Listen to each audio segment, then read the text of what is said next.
어제까지 살펴본 민수기 5장은 하나님의 백성들이 하나님과 함께 거하고 또 하나님께서 정하신 질서 안에서 하나됨을 계속해서 유지하기 위하여 하나님과의 관계를 유지하고 하나님의 공동체로서의 하나됨을 유지하기 위하여서 하나님이 자기 백성들에게 요구하시는 것이 무엇이었는지 하나님의 요구에 대하여서 살펴보았습니다. 이제 이어지는 오늘 민수기 6장은 하나님께서 이제 약속의 땅을 향해 걸어가고 있는 광야를 지나 약속의 땅에 들어가서 하나님을 섬기게 될 하나님의 백성들을 향해서 가지고 계시는 바람이 무엇인지, 하나님을 섬길 하나님의 백성들을 바라보고 계시는 하나님이 그 백성들을 향해서 가지고 계시는 그분의 마음이 어떠한 것인지를 우리에게 가르쳐 주고 있습니다.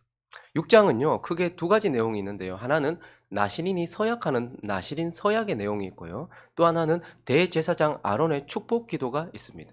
이 두 가지 내용을 통하여서 하나님께서 자기 백성들에게 어떠한 바램을 가지고 계시는지 한 두 가지로 살펴보려고 합니다. 그 첫 번째는 하나님은 자기 백성들을 향하여 헌신하기 원하신다. 헌신. 이것이 하나님이 자기 백성들을 향해 가지고 계시는 그분의 바람이다라는 것입니다. 민수기 6장 1절과 2절을 읽어볼까요? 민수기 6장은 나시린의 서약, 그 서원의 내용으로 시작이 되는데요. 1절과 2절 있습니다. 시작. 여호와께서 모세에게 말씀하여 이르시되 이스라엘 자손에게 전하여 그들에게 이르라. 남자나 여자가 특별한 서원 곧 나시린의 서원을 하고 자기 몸을 구별하여 여호와께 드리려고 하면, 남자나 여자나 구별할 것 없이 하나님께 자기를 서원하여 드리는 이 나시린 서원이라는 것이 나옵니다. 이것은 어떤 사람이 어떤 특정한 일정한 기간을 정해놓고 그 일정한 기간 동안 자기를 완전히 하나님께 드리겠다라는 서약을 하는 것입니다. 그리고요, 하나님은 이걸 허락하십니다. 여러분, 우리가 자기가 섬기고 싶다고 나 이거 하겠습니다, 이렇게 얘기하는데 사실 받아주는 건 쉬운 건 아닙니다. 근데 하나님은요, 놀랍게도 자기가 일정한 기간 동안 내가 완전히 하나님께 나 자신을 드리겠습니다라고 남자든 여자든 누구든 서약을 하면 하나님께서 그것을 허용해 주시고 허락해 주신다라는 것이 바로 나시린 서약입니다. 이것을 통해서 하나님은 누구든지 하나님께 자기 자신을 드려 자기를 헌신하려고 하는 그 헌신을 기뻐하시고 하나님은 이러한 헌신을 바라신다라는 것을 우리에게 가르쳐 주고 있는 것입니다. 그래서 하나님은요, 우리가 나시린처럼 서원하고 헌신하기를 원하시는데 이 나시린의 서원을 보면요, 첫 번째는 자발적으로 하는 헌신입니다. 2절을 다시 한번 보십시오. 2절을 보시면 이스라엘 자손에게 전하여 그들에게 이르라. 남자나 여자가 특별한 서원 곧 나시린의 서원을 하고 자기 몸을 구별하여 여호와께 드리려고 하면, 이 말은 뭐죠? 자기가 스스로 그렇게 하나님께 자발적으로 헌신하겠다라는 서약을 하는 것입니다. 우리가 앞에 살펴보았던 레위인들은요, 자발적으로 하나님께 자기 자신을 온전히 드린 것이 아닙니다.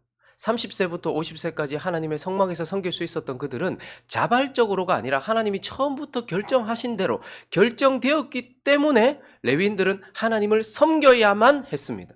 그렇지만 나시린의 서원은 달라요. 자기가 섬겨야만 하고 구별되었기 때문이 아니라 하나님을 사랑하는 마음과 하나님을 향한 감사한 마음이 그에게 일어나서 그걸 견딜 수 없어서 스스로 누구도 책임져 주지 않았고 누구도 강요하지 않았음에도 불구하고 내가 하나님을 섬기겠습니다, 온전히 하나님을 섬기겠습니다라고 스스로 자발적으로 하나님께 자기 자신을 내어놓는 것. 하나님은 그래서 우리가요, 하나님을 섬길 때에 자발적으로 감사함으로 사랑으로 하나님을 나시린처럼 섬기기를 원하신다, 헌신하기를 원하신다라는 것을 보게 됩니다. 그리고 또 하나님은요, 우리가 철저하게 나시린처럼 철저하게 하나님께 헌신하기를 바라신다라는 것을 보게 돼요. 오늘 3절을 보시면요, 나시린의 서원 가운데 첫 번째가 이것입니다. 포도주와 독주를 멀리해라. 포도주로 된 초나 독주로 된 초를 마시지 말아라. 즉 금주를 명령하고 있고 그것을 서원하게 합니다. 술과 성령이 신약 성경에 보면 술과 성령이 이렇게 대비되어 나오죠. 대조되어서 나옵니다. 근데 둘 다 특징이 뭐죠? 이 사람을 이끌어가는 힘입니다. 술에 충만해도 무엇인가에 이끌려가고요. 성령에 충만해도 우리가 무엇인가에 이끌려가요. 그래서 나시린들, 특별히 자기 자신을 자발적으로 헌신한 하나님의 사람들은요, 다른 것에 이끌리지 않고 오직 하나님의 말씀대로만, 하나님의 영으로만 충만하여서 자기 자신을 드리겠다라는 것이 포도주나 독주에 취하지 않는다라는 것의 의미입니다. 그래서 철저하게 오직 하나님으로만 채워져서 하나님의 이끌림을 받아서 자기 자신을 헌신한다는 거예요. 자, 그런데요, 뒤에 보면 좀 더 강해요. 포도주와 독주, 그리고 이 발효된 거죠. 포도주로 된 초나 독주로 된 초, 술을 금지하는 거, 여기까지는 좀 이해가 가는데 3절 후반절도 보시면 포도즙도 마시지 말고 생포도, 포도 열매, 건포도도 먹지 말고 4절도 보면 자기 몸을 구별하는 모든 날 동안에는 포도나무 솟아는 씨나 껍질이라도 먹지 말아라, 먹지 않겠다라고 헌신을 해야 된다는 거예요. 포도주, 독주는 우리를 이끌어가는 어떤 힘입니다. 그래서 포도주와 독주를 금하는 것은 내가 하나님에 의해서만 오직 이끌림을 받겠다는 의미이지만, 포도나무 소산 자체가요, 포도나무의 열매 자체는 세상의 즐거움을 의미합니다. 구약 성경에서 포도나무에서 난 소산, 이것은 우리에게 즐거움을 주는, 최고의 즐거움을 주는 상품이에요. 그런데 그것까지도 금하면서 내가 하나님께 나 자신을 드리는 동안 나는 다른 것에 이끌리지 않고 오직 하나님의 말씀과 하나님의 영에만 이끌려 하나님을 섬기겠습니다. 그리고 다른 어떤 것도 즐거움으로 삼지 않고 오직 하나님으로만 즐거움을 삼겠습니다 라는 것을 표현하는 것. 철저하게 하나님의 이끌림을 받고 하나님으로만 기뻐하는 삶을 살겠다라는 헌신이 이 나시린의 철저한 헌신 속에 담겨 있는 것입니다. 그래서 하나님은 이 나시린처럼 철저하게 헌신하기를 원하세요. 그런데요, 또한 이어지는 5절을 보시면 또 나시린의 서원 가운데 하나가 무엇인가 하면, 그 서원을 하고 구별하는 모든 날 동안은 뭐를 하지 말래요? 삭도를 절대로 그의 머리에 대지 말래요. 머리를 손질하지 말아요. 보통 이제 남자나 여자나 머리를 길게 길러라라고 이야기해요. 특별히 남자에게 멀리서도 이렇게 보면 머리가 긴 남자가 보게 됩니다. 보통 일반적으로 그 당시에도 그랬고, 남자가 머리를 기르는 일은 특별한 일이었어요.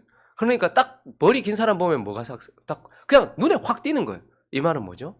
그가 헌신을 하되 철저하게 외적으로 나는 하나님께 드려진 자라는 것을 드러내어서 헌신하라는 거예요. 마음으로만 헌신하는 게 아니고요. 누가 봐도 저 사람 지금 하나님께 드려진 자구나.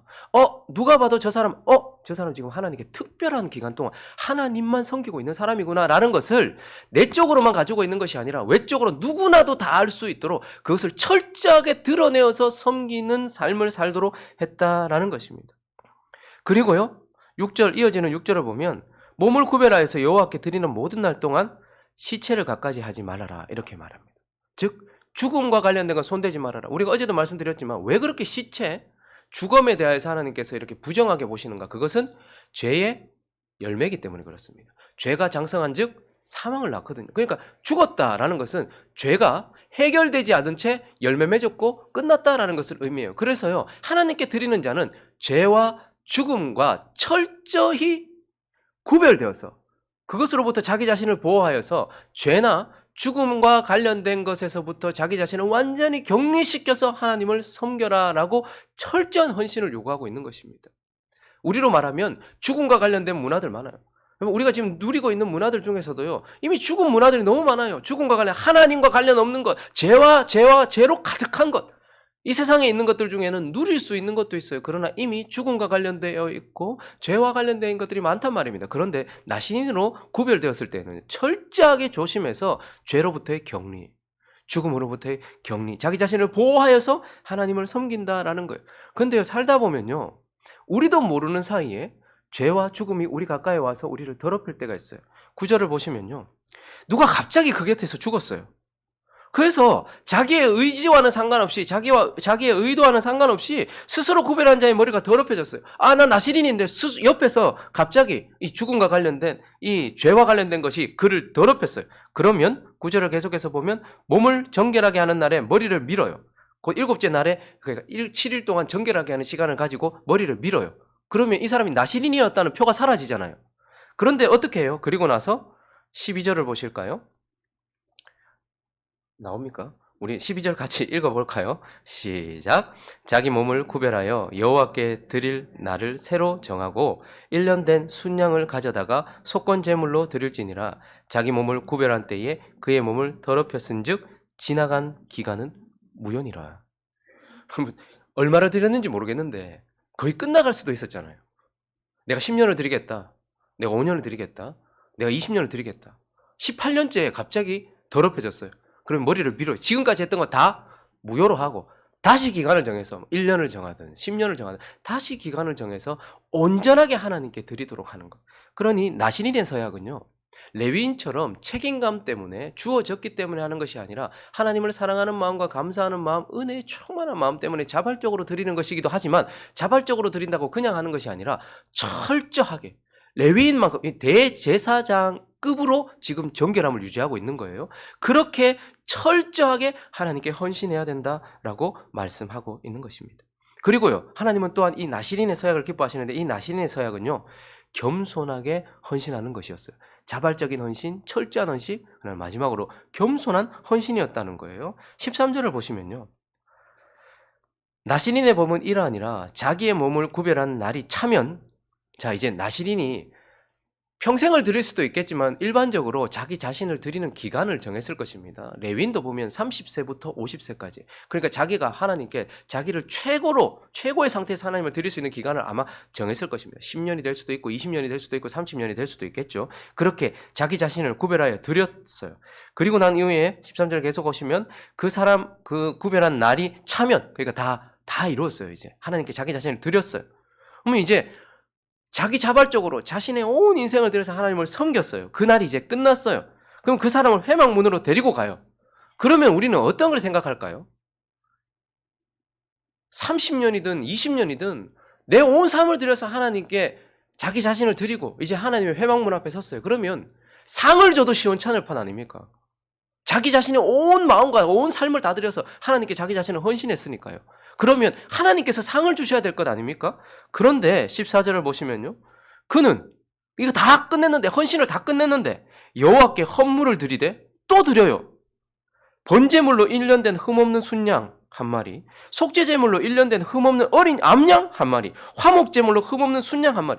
뭐 보통은 보면 뭐 더러워지거나 이렇게 하면 비둘기 2마리 정도 이렇게 번제와 속죄제로 드리거든요. 비둘기는 그러니까 경제적으로 큰 그게 아니에요. 타격이 아니에요. 그런데 여러분 지금 흠없는 순양, 1년 된 흠없는 암양, 화목제물로 순양 한 마리, 거기다가 15절도 보시면요. 무교병 한 광주리, 고운 가루에 기름 섞은 과자, 기름 바른 무교전번과 그 소제물과 전제물, 그리고 뒤에 보면 뭐 힘 닿는 대로 드려라 이렇게 얘기해요. 그럼 좀 이해가 되지 않지 않습니까? 자발적으로 자기 자신을 하나님께 드렸다니까요.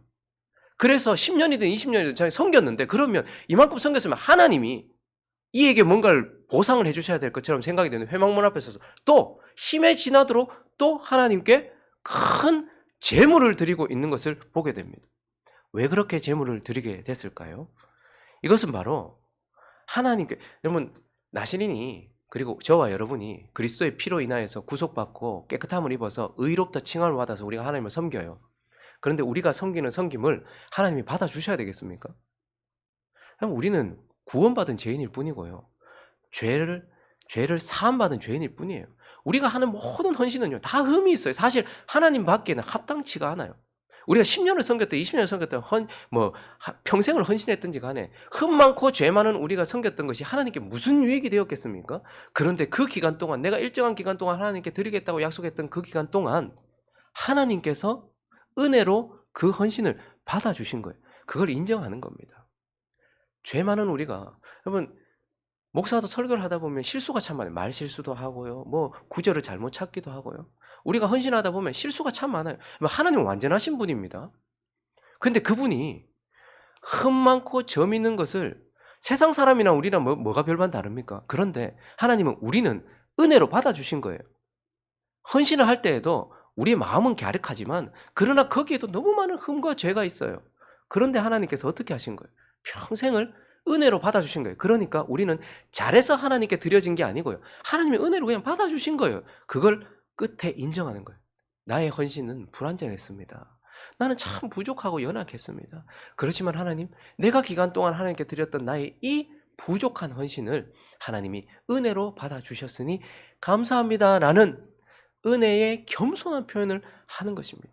그래서 자신의 섬김을 받아주시고 이 연약하고 부족한 우리의 섬김을 받아주신 것에 대한 인정함으로 하나님께 다시 제사를 드림으로써 이 헌신을 완전하게 하도록 그렇게 하나님께 비는 것이죠. 그리고 또 하나는요.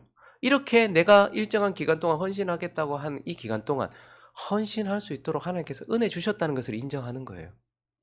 그게 5년이 되었든 10년이 되었든 하나님이 우리에게 은혜를 주셨기 때문에 가만히 생각해 보면 권사님, 이 권사로서의 시간 오래 섬기셨겠지만 늦게 지나갔습니까? 빨리 지나갔습니까? 빨리 지나갔습니까? 대부분 그렇게 말씀하시더라고요. 저도 보니까요. 벌써 5년 지나갔어요.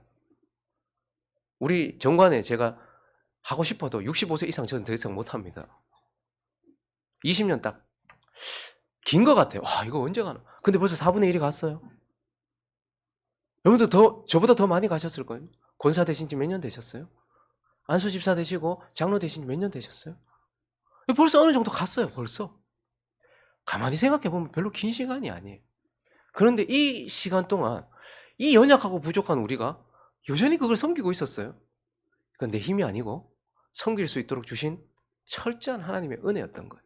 그러니 나신인의 서약은요, 자발적으로 하나님께 자기 자신을 드리는 헌신이었고, 레위인들 중에 특별히 제사장급으로 철저하게 자기 자신을 드리는 철저한 헌신이었는데다가 겸손하게 받아주신 하나님, 힘주셔서 섬길 수 있도록 하나님께 그것을 인정하는 겸손한 헌신이었고, 하나님은 여기에 나실인의 서약을 두시면서 하나님의 백성들이 레위인으로 구별되었기 때문에 어쩔 수 없이 섬기는 책임감 있는 섬김도 기뻐하시겠지만 나실인처럼 자발적으로 자기 자신을 들여서 이런 나실인과 같은 섬김, 이런 헌신을 하는 것을 하나님은 바라고 계시는 거예요. 이제 광야를 지나서 약속의 땅에 들어가요. 이제 거기서 하나님을 섬기게 될 겁니다. 그런데 그렇게 섬길 때에 너희는 나실인처럼 섬겼으면 한다라는 마음을 하나님께서 그분의 바람을 보여주신 것입니다. 그리고 두 번째, 오늘 본문을 통하여서 우리에게 보여주는 것은 하나님이 우리를 향해 가지고 계신 바람, 바로 우리의 행복입니다. 우리가 행복하기를 바란다라는 거예요. 22절 한번 볼까요? 여호와께서 모세에게 말씀하여 이르시되, 23절 같이 읽어보겠습니다. 시작. 아론과 그의 아들들에게 말하여 이르기를 너희는 이스라엘 자손을 위하여 축복해라 이렇게 말해요. 27절도 한번 읽어주시겠습니까? 27절 시작.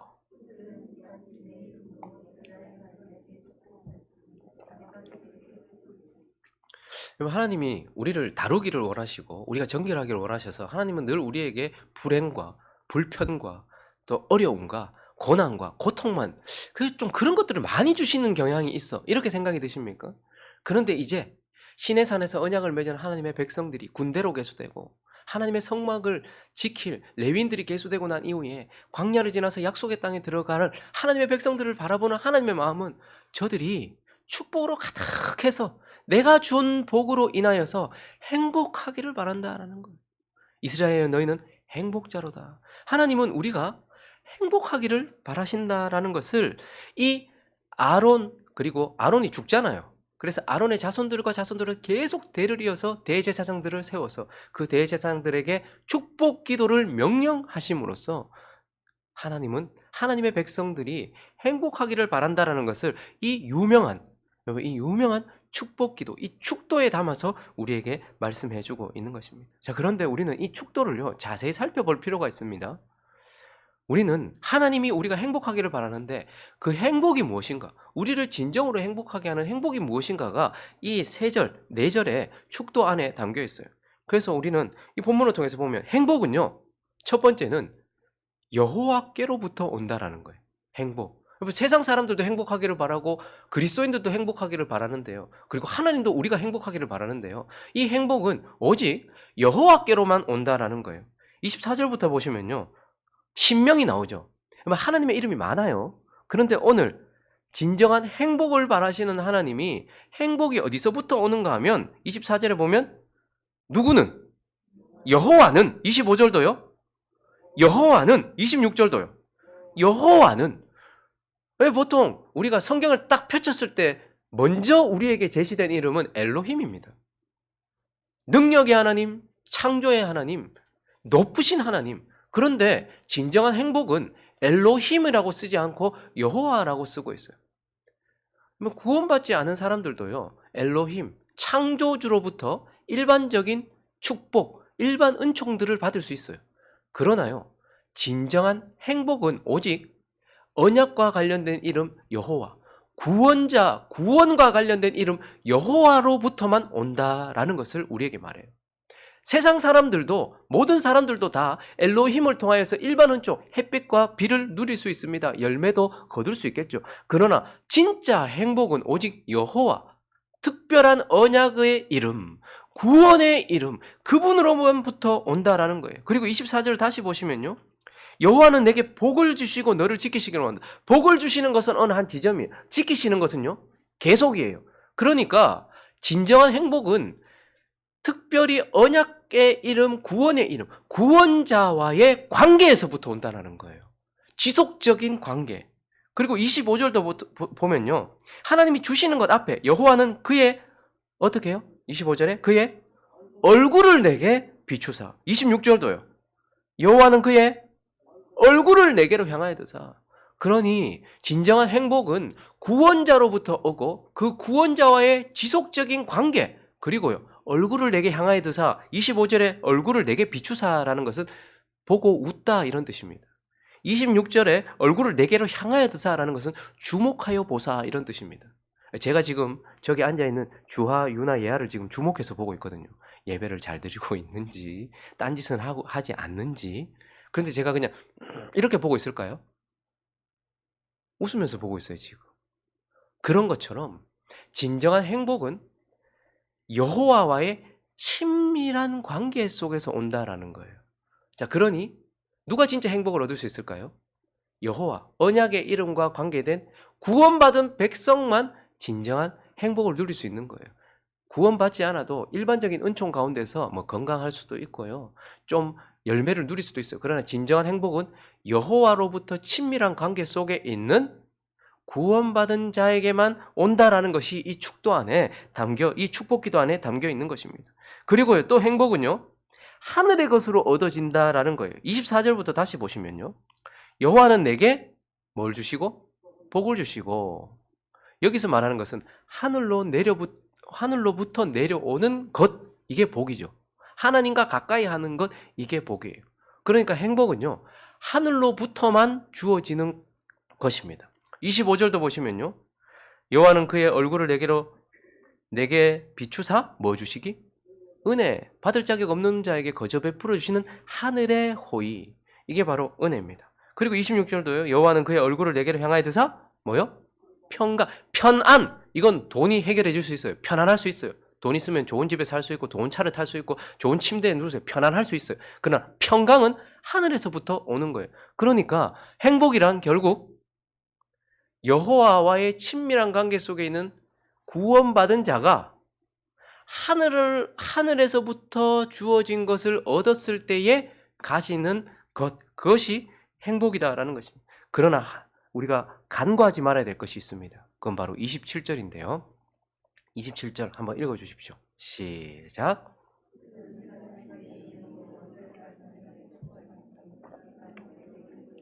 자, 내가 그들에게 복을 주리라. 그런데 앞에 전제가 있어요. 하나님은 우리에게 복 주시기 원해요. 그런데 분명히 뭔가가 수행돼야 돼요. 그게 뭐죠? 그들은 이라는 것은 아론, 이제 아론이 죽으면 그의 아들, 그리고 또 그의 아들이 죽으면 또 그의 아들, 대제사장이 이같이 하나님의 이름으로 이스라엘 자손에게 뭐요? 축복해야지만 대제사장의 축복이 먼저 선행될 때에 하나님께서 그 대제사장의 축복을 통하여서 행복을 준다, 복을 준다라고 말하고 있어요. 자, 그래서 행복을 정리해보면 이런 것입니다. 행복은 하나님과 특별한 언약 관계에서 구원받은 하나님의 백성이 하나님의 유일한 대제사장이신 예수 그리스도를 통하여서 하늘의 것으로 충만하게 얻었을 때에 주어지는 것, 그게 바로 행복입니다. 그러니 진짜 행복은 세상에 있습니까? 없습니까? 없는 거예요. 그들은 늘 파랑새를 찾아다니는 거예요. 왜요? 여호와와 언약 관계에 있지도 않고 그들에게는 그들을 중보하는 대제사장 예수도 없고, 그러니 하늘로부터 내려지는 것들은, 땅에 있는 것들은 있을 수 있어도 그들에겐 그게 없기 때문에. 그러나 행복은 하나님과의 친밀한 관계 속에 언약 맺은 구원받은 백성이 하나님이 세워놓으신 유일한 대제사장이신 예수 그리스도에 의하여서 하늘의 것들로 충만할 때에 주어지는 것이고, 하나님은 그래서 우리가 예수 그리스도를 통하여서 우리 안에 행복이 가득하기를, 이제 광야를 지나서 약속의 땅에 들어가서 하나님을 섬길 하나님의 백성들을 향해 하나님께서 가지고 계시는 마음은 바로 저들이 행복하기를 바란다라는 것을 우리에게 보여주고 있는 것입니다. 말씀을 정리하겠습니다. 하나님께서 자기 자신의 마음, 특별히 약속의 땅을 향해 걸어가는 자기 백성, 저와 여러분이죠. 우린 계속해서 약속의 땅을 향해 걸어가요. 광야 같은 세상을 걸어가고 있어요. 그리고 하나님은 또한 우리가 약속의 땅에서 하나님을 섬기고 하나님을 예배하는 하나님의 백성으로 우리를 부르셨어요.